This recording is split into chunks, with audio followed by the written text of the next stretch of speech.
Hi, my name is Hannah Jane Pritchett, current U of A GIST Master's student. Welcome to the University of Arizona GIST podcast. Our hosts are Jennifer Mason and Chris Lukenbiel, and today we will be talking with Jenna Leveille, the Deputy State Cartographer for the Arizona State Land Department. Let's get started. Hi, everyone, and welcome to another University of Arizona GIST podcast. I am Jenny Mason, an assistant professor of practice here in the GIST program at University of Arizona, joined by my colleague, Dr. Chris Lukenbiel, the director of the GIST program. Chris, can you wave? And we are happy to have Jenna Leveille, the Deputy State Cartographer for the Arizona State Land Department. Thank you for joining us, Jenna. Thank you. So I think for the people who are watching, I've been asking everyone in the podcast series to kind of give a brief explanation of what your title or role is and the kind of GIS that you do. Okay. So you already said it. I'm the Deputy State Cartographer for Arizona. I help coordinate all of the statewide GIS efforts for Arizona. So, for example, things like NextGen 911, our 911 system in Arizona is moving from a legacy tabular system to a GIS-based call routing system. So I help coordinate the efforts for that. I help coordinate things like statewide LiDAR that we all want. So I get the right players in the room together to make a difference for Arizona. So Jenna, as the Deputy State Cartographer, maybe you could tell us, and a lot of us know that Arizona Geographic Information Council and how that relates to the State Cartographer's office? Sure. So in Arizona, we have a legislative body that is, the members are appointed by the governor.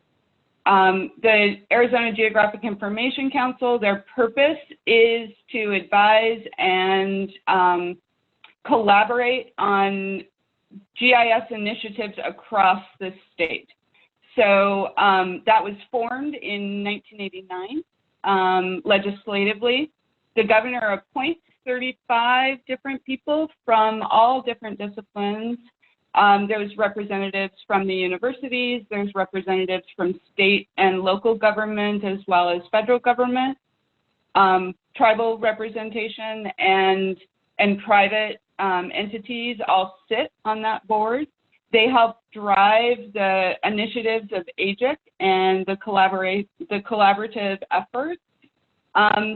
AGIC exists under the Arizona State Land Department in statute, and they're meant to be an advisory council of sorts to the State Land Commissioner to be more efficient in our efforts across the state. So authoritative data is a very good example. If we have one-stop shop for everybody to access the same incorporated city boundaries, then we've effectively been more efficient in our use from development of that rather than having 12 different agencies develop that.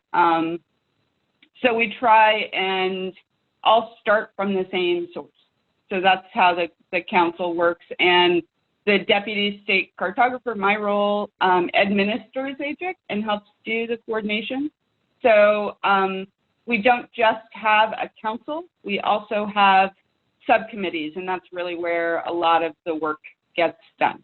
So under the council, we have, I think currently we have 17 or 18 different work groups and all different focus areas. So we have everything from a data committee that helps address, we have a LiDAR work group underneath the data committee. We have a UAS work group. We have a natural resources work group, 911 committee, outreach committee. So and it's all volunteers that come together and work on the things that they care about. Yes, so I think AGIC is very important for people to know about that are interested in the geospatial industry in the state, because while it's not a society per se, acts as kind of the organizational body for the industry or liaisons between public and private in the state. Yep. What do you see as some of the challenges as being sort of like at the center of the nexus between public and private? And what are some of the opportunities, and things that are exciting to look forward to that are going on right now? Wow. So I think you're right. AGIC is like I don't know if it's the default center for Arizona, but it definitely is our GIS community in Arizona. That's the bulk. Not that there aren't more activities happening in Arizona, but for the most part, most GIS activities in some way are related to AGIC. I think one of my biggest challenges / opportunities is keeping up with what everyone wants, right?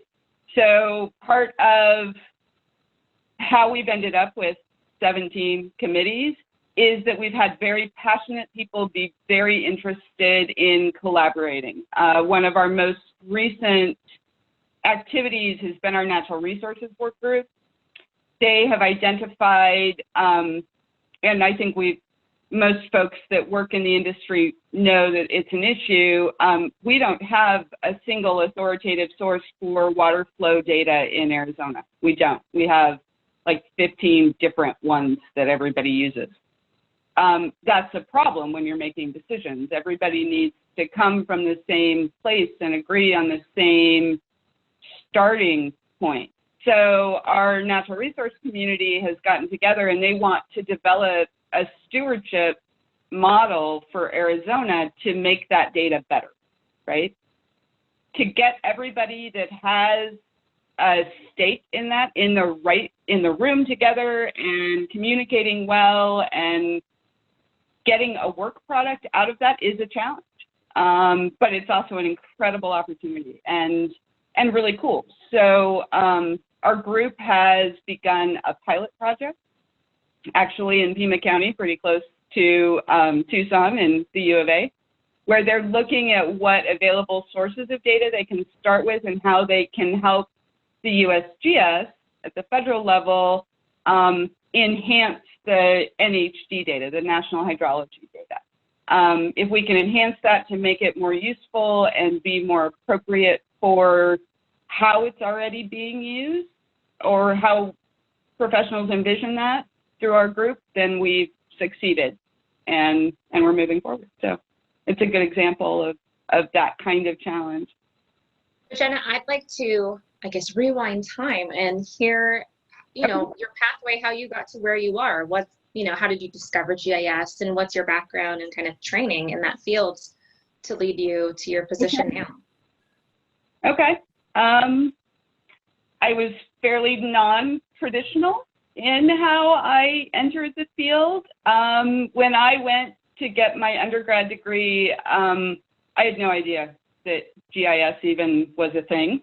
I'm not sure that it was long enough ago, that I'm not sure they even had GIS classes at the university I went to at that time. I was very much interested in the environment and biology and thought I wanted to go into conservation. So I got an internship at a small nonprofit. I was living in Oregon. And it turns out that all of their work, everything they did was map-based. Some kind of spatial analysis, some kind of mapping in some way. At that time, it was ArcView 3 something and all command line. And my first task was to map the protected areas of the contiguous United States. So interesting, that project is now been splintered and owned by USGS and is taken on from a state level. But at the time that I did it, we were just one little company learning how to map. And that got me started. It opened my eyes to GIS and the possibilities. Interestingly, I moved to land from that job. So I really have only had 2 different GIS positions in my career. And it's led me to Deputy State Cartographer. So thinking about some of our current students at different universities in Arizona, like what would be some of the skills that you have found that you rely on in your everyday activities of doing GIS, or as a GIS professional? Okay. I think a couple of things, right? There's the technical side, and I think we all understand inherently that GIS is an evolving technology. So, keeping up with the newest, latest, and greatest trends is important. So ArcGIS Pro or the equivalent in an open source is important. I think that the technical side of things shouldn't be undermined, right? We need to spend time there. I guess complementary to that, I feel like I can't stress relationships enough. And soft skills, being able to present, being able to discuss what's important to you within GIS, the different disciplines, with anybody, is really important. I can't stress enough that you never know where the relationships are going to lead, right? So you stay open to whatever comes to your door and talk about what you're passionate about, be able to express yourself professionally and clearly about current technology, and develop the relationships with a variety of people. You don't ever know how that's going to benefit you. I think, put yourself in uncomfortable positions. That's good. That's how we grow, and how we learn. I think that's important. And for students particularly, I think we have to help folks and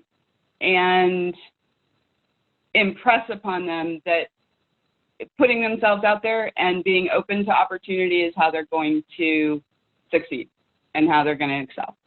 Is there anything, like looking back on the kind of path or trajectory that you took, that you would do differently, I guess, if you could go back?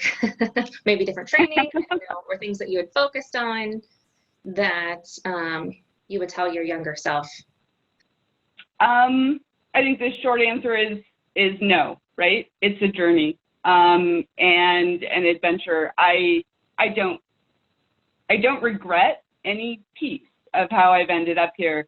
I think I would go back to what I just said to my younger self. Take opportunity, say yes to what comes to you. Rely on the integration of where your values are reflected in your work, right?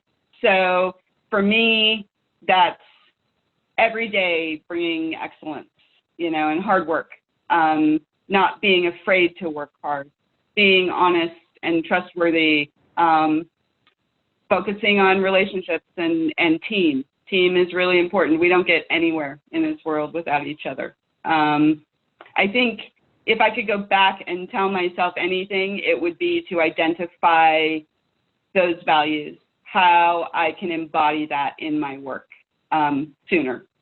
It took me to mid-career to identify the importance of that, and I would do that sooner. I think that that's really beneficial for everybody.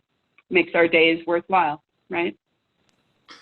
So how, in your experience in the industry in Arizona, if we have students or recently graduated alumni trying to get into the market, trying to get involved, trying to get into those uncomfortable situations to get out there, what would be some of your recommendations for, how to start your network building? Get involved. Come to AGIC meetings, present at the conference, network within AGIC. It's a huge community, and we have a variety of places to do that. So if your interest is in geodesy, we have groups of surveyors that get together and talk about what's relevant. I already mentioned the natural resources group. You know, we have LIDAR and natural resources, drones. I think follow your passion and get involved. Volunteer. Your time is really valuable, and other people will value it. It's an incredible network, and all it takes is to be present. I would say that's a really good place to start. And talk to people. Don't be shy. So in AGIC, you can get involved with the different working groups as a non-council member. That's one. Right. And in the different municipalities, there's usually working groups too.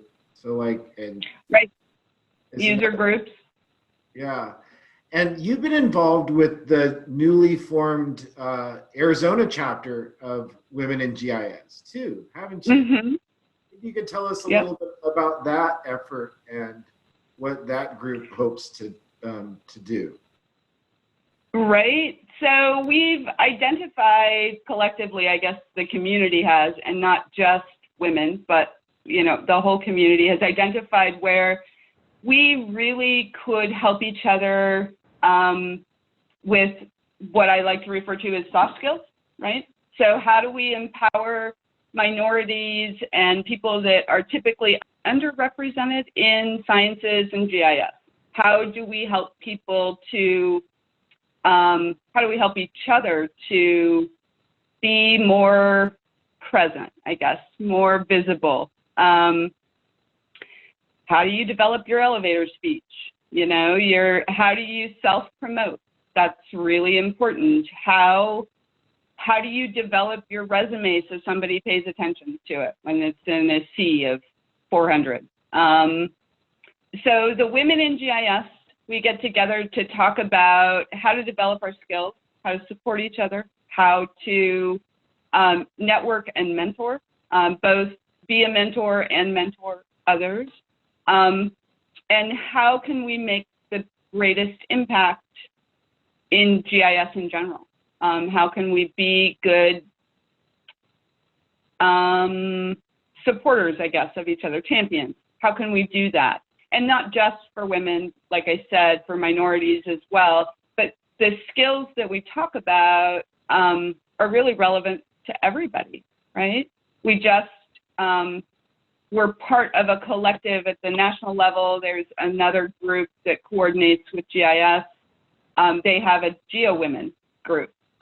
So there was an event this week that talked about developing your personal brand, what that looks like, what that encompasses, so that you can talk confidently about yourself and how you contribute to your world. So Women in GIS in Arizona is a new group, and we identify projects that are significant to all of us and give presentations, opportunities to say yes. So we put those together and we try and form a network that supports each other. I think it's really blossoming and it's going to grow to something beneficial to everybody in Arizona. And I'd love to hear about, you know, because you've been in the field for a while too, what your experience as a woman has been, you know, and how you've seen it change. And, you know, clearly there was the need for this Women in GIS group, but I'm sure you've seen significant changes over the years as well. I have. Yeah, I've been in the industry for 20 plus years. I think that I've been fortunate. I've never felt like I was the minority, but I recognize that there are lots of individuals, women, and people of different faiths and different colors and all of that, they do feel like they are a small percentage. and do feel like they've been at a disadvantage, right? I think currently we are doing a better job of including everyone and bringing the challenges to a wider awareness, so that we can support each other. I don't think it's, a secret that most sciences, and GIS included, has been a white man's world for a long time. I think that's changing. I see women in leadership roles across the nation, and they're incredibly inspirational. In Arizona, there's a lot of women involved in GIS now. It's nice to have a network where we can promote that, right? So what is maybe one project that you're working on in state lands that that you're excited about today? Oh my goodness. So I wear two hats, right? And I think it's important to kind of delineate what that looks like. I have my Deputy State Cartographer role where I help the coordination of the state, and then I'm also a primary supporter of the staff at Arizona State Land. So for those that are unaware, Arizona State Land manages the state trust land that was granted to Arizona upon statehood. So now currently there's 9.3 million acres of the state trust land. It is about 13% of the state. So I support the staff, both non-GIS and GIS, in managing that. So part of my role is to train all the non-GIS people in GIS tools so they can make maps and do their jobs. And we support the governor's office with cartographic materials, that kind of thing. So as far as a current project that's really exciting but kind of overwhelming, we are looking at how to mitigate challenges that come from the rural-urban interface, right? So typically in rural lands, that's where wildfire happens. That's where homeless camps kind of get out of control and hurt the land. That's where there are dumping issues. That's where, so we haven't been able to identify and communicate to the public where they can recreate on state trust land. Where is that appropriate? How does that work? Because it's kind of pseudo-public land. And how can we mitigate for risk on the edges of the urban environment and really treat the land that we hold in trust to the value that it is for Arizona. So we are working on a project that's heavily GIS based to make better decisions on that interface. It's exciting. So I was curious, you kind of mentioned a couple things about up and coming GIS tools and software, but maybe in your department or just in general, tips for students, based on where GIS or you see it heading, because you kind of have your hands wet in a whole bunch of different fields. Right. Are there any skills that you see students should really keep their eyes out and kind of focus on, or software, things like that are really important that's kind of evolving now? I would say big data. Everything, you look at COVID and COVID-19 and what we're doing to try and anticipate hotspots and handle some of the challenges that have come along with that. It's a ton of data. It's thousands and thousands of records. How do we sift through that efficiently and make sense of it and see patterns and be able to identify where that's useful, right? I think data, we're just getting more and more data. So being able to manage and process and interpret mountains of data is essential. I think it's really, really important, and be able to do that in a way that even if you don't have the solution when you begin, you're willing to try and figure it out, do it anyway and find a solution through all the data. I think you get that from your colleagues as well as from professionals like Chris, that teach very important skills with managing volumes and volumes. But that's where I would say the focus needs to be. So this year with the pandemic, it's a bit of an unusual year for everything. For everyone. Yes. Yeah. But the AGIC conference this fall is going to be virtual for the first two. Yep. Have you heard about what we might be looking forward to, or can you give us any up and coming AGIC gossip? Yeah. So of course I sit on all the committees. So I'm part of the conference committee as well. I'm really excited for what we're going to be able to do with a virtual platform. I mean, I have to admit that that's not the first choice of anyone. You know, all of us would rather see each other in person,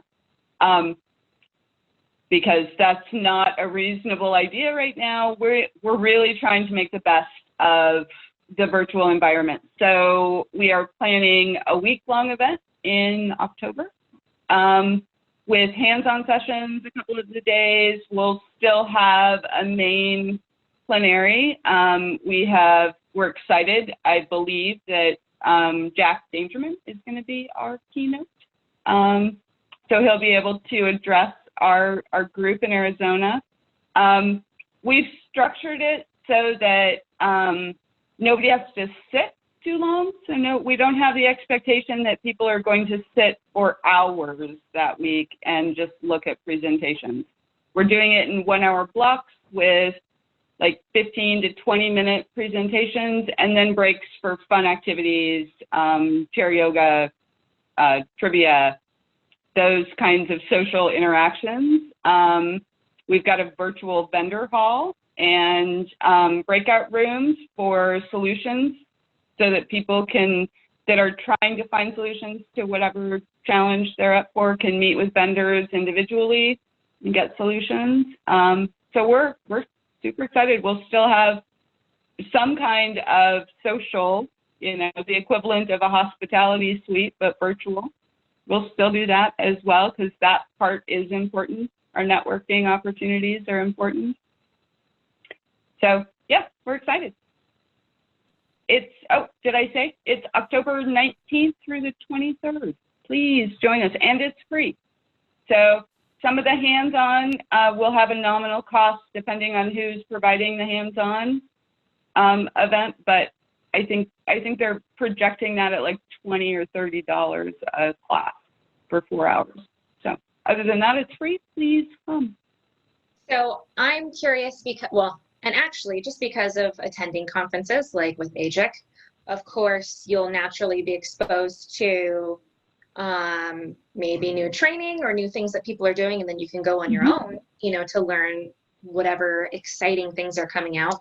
But how do you kind of help yourself stay up to date? Are there forums that you go to, or, obviously Esri provides lots of free training as well, but what have you done over the years, or websites that you look at to kind of inspire you and help you do training? Right. That's a big question. Always, I think all of us know Esri is a huge resource and lots of opportunity to learn there. I think I go back to my network and the people. It takes intention and time to listen, right? So through AGIC, we hear about projects that people are working on across the board. And I want to hear about what those things are. And when something strikes relevance with what I'm working on at land or what I'm trying to achieve in another group, I really tap that person for, how did you learn? Where did you go? What's your resource? And I think we learn more from each other than we do necessarily a traditional track when it comes to project-specific things. Arizona is incredibly rich with very, very smart people doing incredible things. I think paying attention to the listservs and your network really makes a big difference. Well, thank you, Jenna, for joining us today on the UAGIST podcast. We've learned a little bit about what the State Cartographer's Office does for Arizona and about AGIC, and we hope that all will join us this fall, and you, for the virtual AGIC conference. And if people are looking to get involved in the state, to go to the AGIC webpage and volunteer for some of the working groups and get on our listserv and see what's going on. Check out your local area. Yeah. Yeah, that's perfect. Great. Thank you. Bye. Thank you.